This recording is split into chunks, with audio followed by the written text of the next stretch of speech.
There's a Holocaust survivor in Florida who was neighbors with Anne Frank. His name is Peter Constan, and he's gotten to be a really good friend of mine and of our groups.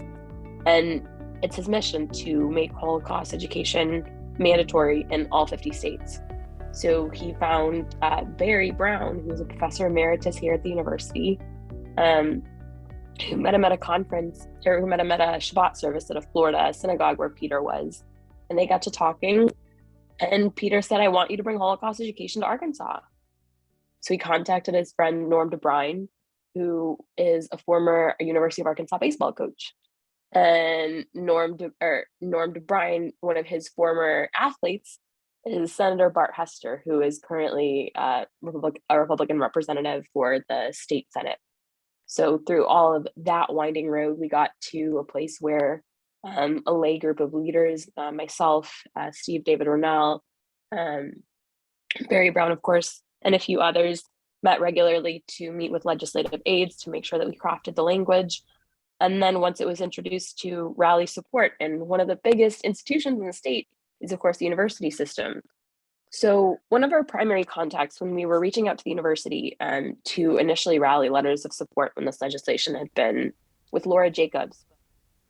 And I think it was maybe early 2002, Dr. Brown reached out and asked for a letter of support for the committee's work regarding Holocaust education, which would have put Arkansas among one of just very few institutions or states, in our region that required such education in its K-12 public school curriculum.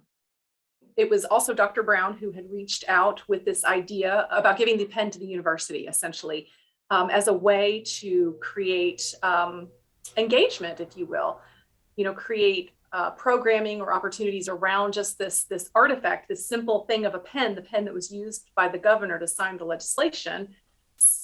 He gave it to our office, and then we decided to frame it.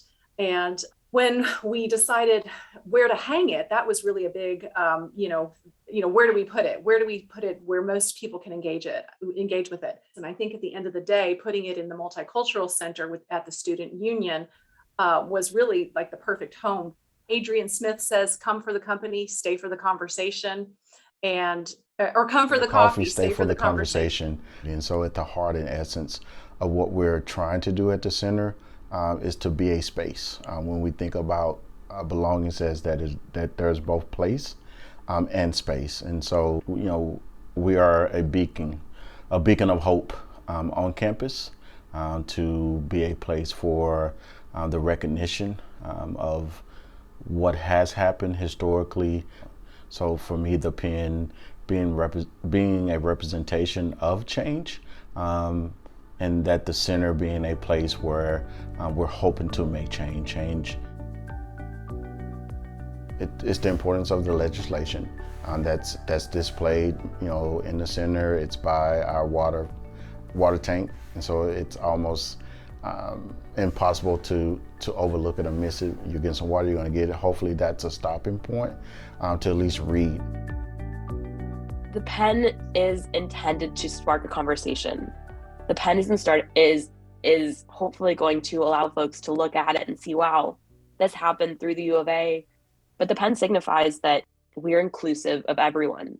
The Holocaust did not just target the Jews, it primarily targeted the Jews, but it also targeted LGBTQ plus folks, Romani people, folks who are disabled. We know that it impacted so many more, and we want people to learn that. We want that to be a conversation starter. And what a better conversation starter than at the Multicultural Center, where there's usually snacks and food and all that kind of stuff. It's a story about how a small inanimate object can be used as a didactic and even transformative entry point for people to learn about something that they didn't know.